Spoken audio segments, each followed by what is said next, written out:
নমস্কার। যুক্তি তর্ক সঙ্গে অর্কই আপনাদের স্বাগত। আপনাদের সঙ্গে আমি অর্কপ্রভ সরকার।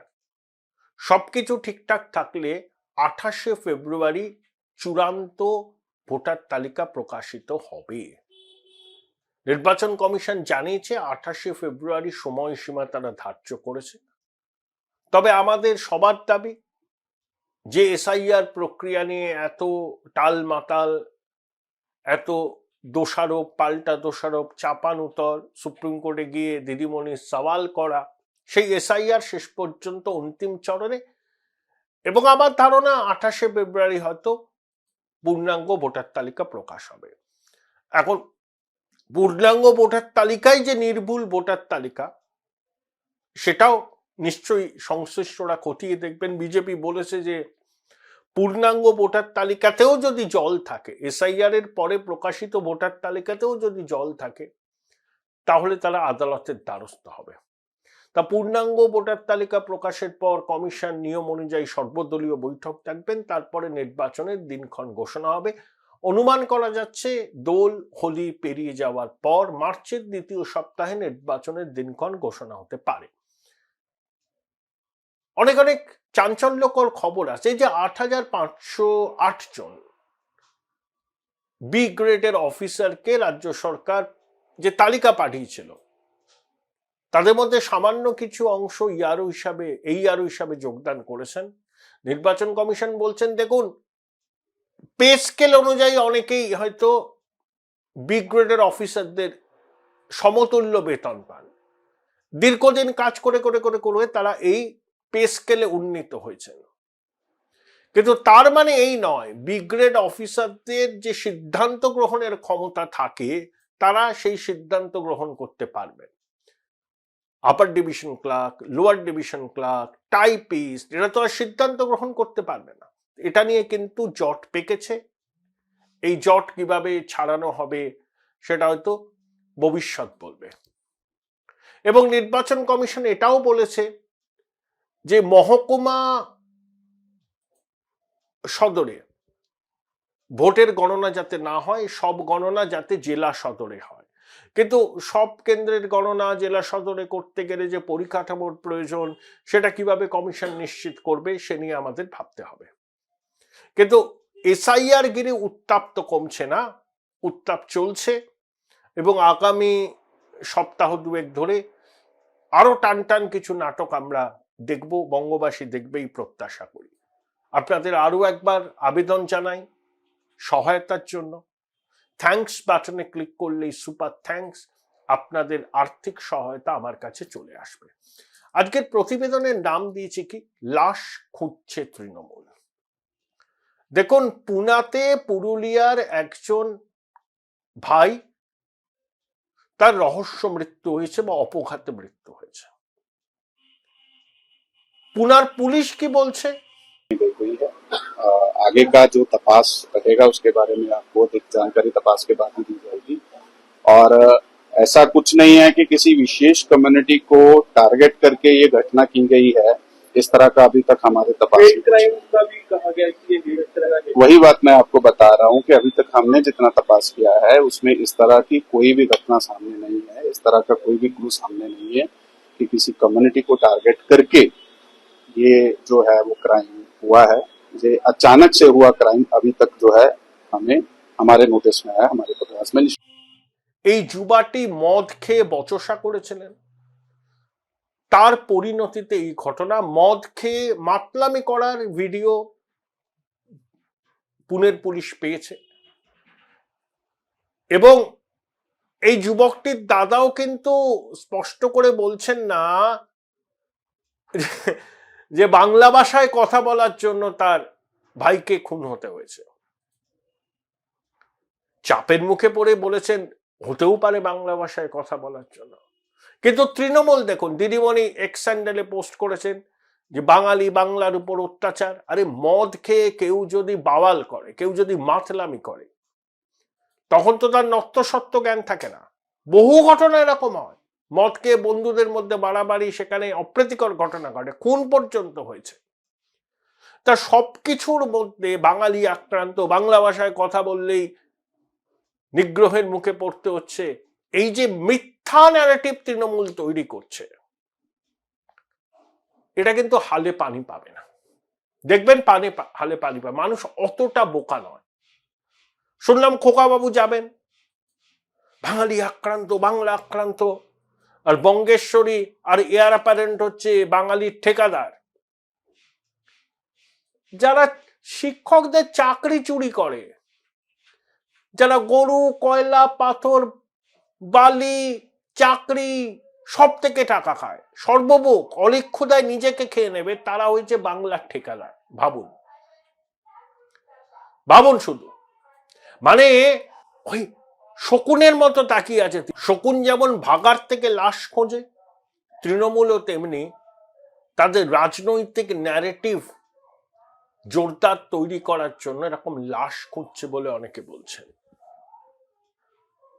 মানে মদকে বাওয়াল করে কেউ যদি মারা যায় বা খুন হন বা অপঘাতে মৃত্যু হয়, আরে আমার একটা সহনাগরিক, তো প্রত্যেকটা মৃত্যু দুঃখজনক। মাত্র 24 বছর বয়স, পরিবার আছে, দায়িত্ব আছে, কিন্তু তার মৃত্যুর সঙ্গে বাংলায় কথা বলা, বাঙালি হওয়া এর কি যোগ আছে? লক্ষ লক্ষ বাঙালি ভারতবর্ষের বিভিন্ন রাজ্যে আছেন, পরিযায়ী শ্রমিক আছেন, এমনি কাজ করছেন, দীর্ঘদিন আছেন, মিলে মিশে আছেন। কেউ তাদের বাংলায় কথা বলার জন্য নিগ্রহ করে না, আর তারা কোনো রকম ভেদাভেদের শিকারও হন না। পুনা, মুম্বাই, নাগপুর বহু বাঙালি আছে, পুজো আচ্ছা সবের সঙ্গে তারা যুক্ত, অর্গানাইজ করেন। মারাঠিদের সংস্কৃতির সঙ্গেও তারা মিশে গেছেন। মারাঠি বাঙালি বিয়ে হচ্ছে। আমি কিছুদিন আগে একটু ব্যাঙ্গালোর গেছিলাম কাজে, তো সেখানে তো অনেক, আমি মুর্শিদাবাদে পরিযায়ী শ্রমিককে পেয়েছি, বাংলায় কথা হলো। কনস্ট্রাকশন কোম্পানিতে আছেন, একটা রাষ্ট্রায়ত্ত, 17 বছর ধরে, মুসলিম। আমি জিজ্ঞেস করলাম সমস্যা হচ্ছে কিছু, বলে না না, কিসের সমস্যা, সবাই আমরা ভালো আছি। এটাই কিন্তু বাস্তব। কিছু কিছু বিচ্ছিন্ন ঘটনা ঘটেনি তা তো নয়, ঘটেছে, সেগুলো নিন্দাযোগ্য। উড়িষ্যাতে হয়েছে। আরে অধীর রঞ্জন চৌধুরী প্রধানমন্ত্রীর সঙ্গে দেখা করে তার বক্তব্য জানালেন, উড়িষ্যায় গেলেন। এরা এই বাঙালির ঠিকাদাররা একবারও প্রধানমন্ত্রীর সঙ্গে দেখা করেছেন? খোকাবাবু উড়িষ্যায় গেছেন, হরিয়ানা গেছেন। শুধু বলচাল, শুধু মিথ্যা ন্যারেটিভ তৈরি করা সফল হবে না। একটা রাজনৈতিক দলের যদি মতাদর্শ না থাকে না, তাদের দেউলিয়াপনাটা কিরকম স্পষ্ট হয়ে ওঠে এই ঘটনা থেকে তার প্রমাণ। একেবারে দেউলিয়া হয়ে গেছে। যতদিন সিপিএম ছিল ততদিন সিপিএম বিরোধী লড়াই করত। এখন সিপিএম এর নামও নিশান নেই, এখন বিজেপি প্রধান প্রতিপক্ষ, এখন এই ফলস ন্যারেটিভ খাওয়াতে চাইছে। আগে খুব চিৎকার করতো, এখন দেখছেন চিৎকারটা স্তীমিত হয়ে গেছে। দেখেছেন নো টেকার, আগে বলেছিলাম ফিউ টেকার, এখন বলছি নো টেকার। খোকাবাবু যেতেই পারেন, হেলিকপ্টারে যাবেন, বহুভাবে রস পালন করবেন, ভাব গম্ভীর ভাবে কিছু বড় বড় কথা বলবেন বিজেপির বিরুদ্ধে। ও তো পলিটিক্যাল স্টেটমেন্ট, নোবডি টেকস হিম সিরিয়াসলি। কিছু আমচা চামচা বেলচা আছে, তারা খোকাবাবুকে নেতা বানাবার জন্য প্রাণপাত করছেন, কিন্তু খোকাবাবু খোকাবাবুই থাকবেন। রাজনীতি করতে গেলে যে মূল মন্ত্রটা থাকা দরকার, মাটির কাছাকাছি থাকা, মানুষের সুখ দুঃখের অংশীদার হওয়া। হেলিকপ্টারে চড়ে গেলাম, পুলিশি নিরাপত্তায় থাকলাম, দামি গাড়ি করে ঘোরাফেরা করলাম, র্যাম্পে হাঁটলাম, বৈভবে আস্ফালন করলাম অনর্জিত সম্পদকে পুঁজি করে, তিনি আর যাই হোক কোনোদিন জননেতা হতে পারেন না। তিনি এয়ার অ্যাপারেন্ট, সেই জন্য তারই বলচাল, এটাও মুক্তবলে পড়বে এই ন্যারেটিভ। 12 তারিখে দেখলাম সাংবাদিক বৈঠক করছেন নাট্য বসু, সঙ্গে দেখলাম চন্দ্রিমা ভট্টাচার্য। কি রবীন্দ্রনাথ আর বঙ্কিমের মধ্যে লড়াই বাঁধিয়ে দিয়েছে বিজেপি। বুঝুন ঠেলা। এত উর্বর মস্তিষ্ক এদের, সাহিত্য সম্রাট বঙ্কিমচন্দ্রের সঙ্গে কবিগুরু রবীন্দ্রনাথের নাকি লড়াই বাঁধল। বিষয়টা কি? বন্দে মাতরম জাতীয় গান, এর 6টা স্তবক পুরোটাই গাওয়া হবে কিছু কিছু বিশেষ অনুষ্ঠানে, মানে রাষ্ট্রপতি আসছেন সেই অনুষ্ঠানে, জাতীয় পতাকা উত্তোলন হচ্ছে সেই অনুষ্ঠানে ইত্যাদি। তারপরে জাতীয় সঙ্গীত হবে। ন্যাশনাল সং, যেটা 3 মিনিট 10 সেকেন্ডের, সেটা আগে হবে ওই সমস্ত অনুষ্ঠানে। তারপর জাতীয় সঙ্গীত সম্ভবত 58 বা 59 সেকেন্ড। তা এর মধ্যে ওরা রবীন্দ্রনাথ এবং বঙ্কিমের মধ্যে বিজেপি বিরোধ লাগাতে চাইছে, এই ন্যারেটিভ খাওয়াতে চাইছে। কি দুর্দশা বাঙালি! মাধুকরী কবি, কুজাত, কাকশিল্পী, কোনো প্রতিবাদ নেই। এরা নাকি বাংলার বিদ্বজন, ইন্টেলেকচুয়াল। চেয়ার পরিষ্কার করতে করতে, চামচাবাজি করতে করতে নত্যসত্ত্ব জ্ঞানটাও হারিয়ে ফেলেছে। বাহুতে তুমি মা শক্তি, হৃদয়ে তুমি মা ভক্তি, তোমার প্রতিমা করি মন্দিরে মন্দিরে, আলবাত গাওয়া হবে। বন্দে মাতরম অনুপ্রেরণা দিয়েছিল বিপ্লবীদের, মাতৃমন্ত্রে দীক্ষিত হয়ে পরাধীন ভারতকে লাঞ্ছনা থেকে মুক্ত করার সংকল্প নিয়েছিলেন বিপ্লবীরা। এ গান উদ্দীপ্ত করে। রবি ঠাকুরের পরামর্শে 3টে স্তবক সেই সময় রাখা হয়নি, সেটা 1937 সাল। 1950-এ যখন সংবিধান প্রণয়ন হলো তখনও এই সিদ্ধান্তটা রাখা হয়েছিল। তাহলে অদৃষ্টের সঙ্গে অভিসারের 78 বছর পেরিয়ে গেছে। রবি ঠাকুর যে বিষয়টা সেই সময় বিবেচনা করেছেন, সেই পরিস্থিতিকে ভারতে এখন আছে? নেই তো। প্রত্যেকটা সিদ্ধান্ত বিচার করতে হবে সেই সময় কি প্রেক্ষিত ছিল তার উপর নির্ভর করে। সেদিনকের যে সিদ্ধান্ত ছিল, স্বাধীনতার লড়াইয়ে ব্যস্ত দেশ, শূন্য থেকে একটা দেশকে গড়ে তুলতে হবে, দেশভাগ হয়েছে, উদ্বাস্তু সমস্যা, বিভিন্ন জায়গায় দাঙ্গা হচ্ছে, তখনকার পরিস্থিতি। রবি ঠাকুর 37 সালে সুভাষ বোসকে চিঠিতে এটা কথা বলেছিলেন। তারপরে 10 বছর পরে স্বাধীনতা হয়েছে। সেই প্রেক্ষিতের কবিগুরু যা বলেছিলেন অত্যন্ত প্রাসঙ্গিক, সঠিক ছিল, সেই সিদ্ধান্ত নেওয়া হয়েছিল। কিন্তু অদৃষ্টের সঙ্গে অভিসারের 78 বছর পরে সেই সিদ্ধান্তকেই মেনে নিতে হবে, সেই সিদ্ধান্তই বদল হবে না, এটা তো হতে পারে না। Change is the only constant. দেখুন, ভারতবর্ষে তো লাইসেন্স পারমিট ছিল, কন্ট্রোলড ইকোনমি ছিল। 91 সালে সেই ধারণা থেকে আমরা বেরিয়ে গেলাম, 35 বছর হয়ে গেল।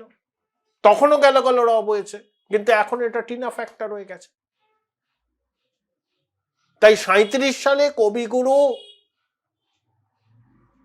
পণ্ডিতজি সুভাষ বোস, মৌলানা আজাদ, আচার্য নরেন্দ্র দেবকে দিয়ে যে গঠিত কমিটি, সেই কমিটি সুপারিশ চেয়েছিল কবিগুরুকে। কবিগুরু তার সুপারিশ দিয়েছিলেন, তখন তা গ্রহণ হয়েছিল। সেই প্রেক্ষাপটে আজকে প্রেক্ষাপট বদলে গেছে, তাই পুরো স্তবক গাওয়া হবে। কেন্দ্রীয় স্বরাষ্ট্র মন্ত্রক প্রত্যেক রাজ্যকে নির্দেশ দিয়েছে, কিন্তু বঙ্গেশ্বর এই নির্দেশ মানবেন কিনা জানি না, তার ভোট ব্যাংক আছে। ওরে বাবা রে, একেই তো ভোট ব্যাংক ক্ষয়িষ্ণু, তারপরে আবার বন্দে মাতরম পুরো স্তবক গাইতে হবে, কেন্দ্রীয় স্বরাষ্ট্র মন্ত্রকের নির্দেশ। আমার ধারণা দিদিমণি এটা মানবেন না, মানবেন না। কিন্তু একজন গর্বিত ভারতবাসী হিসাবে সাহিত্য সম্রাট বঙ্কিমচন্দ্রের অমর সৃষ্টি, বাহুতে তুমি মা শক্তি, হৃদয়ে তুমি মা ভক্তি, তোমার প্রতিমা গড়ি মন্দিরে মন্দিরে, এখনো রক্ত চন্মন করে ওঠে, উদ্দীপ্ত হই আমরা। স্বাধীনতা পূর্বের বিপ্লবেরা এই মন্ত্রে জীবন পণ করে স্বাধীনতার লড়াই করেছিলেন। অসুবিধা কি আছে? এটা তো তাদের প্রতি সম্মান। সাহিত্য সম্রাটের সার্ধ শতবর্ষে, মানে বন্দে মাতরমের সৃষ্টির সার্ধ শতবর্ষে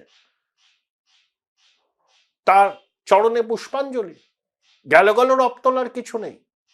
আর তৃণমূলের এইসব কি বলবো, ব্রাত্যবাবু বাংলার অধ্যাপক ছিলেন, প্রেসিডেন্সিতে পড়াশোনা করেছেন, তৃণমূল করতে গিয়ে নিজের স্বতন্ত্র অস্তিত্বটা কিভাবে বিসর্জন দিয়েছেন, করুণা হয় ওনাকে দেখলে। রবীন্দ্রনাথ আর বঙ্কিমকে লড়াতে চাইছে বিজেপি, কোনো ইস্যু নেই তো, চৌর্যবৃত্তির সাম্রাজ্য প্রতিষ্ঠিত হয়েছে, মানুষ বলছে এক ধাক্কা অর দো, মরিয়া হয়ে খড়কুটোর মতো যা পাচ্ছে তাই ধরছে, কখনো লাশ করছে, কখনো বঙ্কিম রবীন্দ্রনাথের মধ্যে কাল্পনিক বিরোধের গল্প ফেতে বাঙালিকে বিভ্রান্ত করার চেষ্টা করছে। Join Indian Institute of Hotel Management now. Right choice, right decision.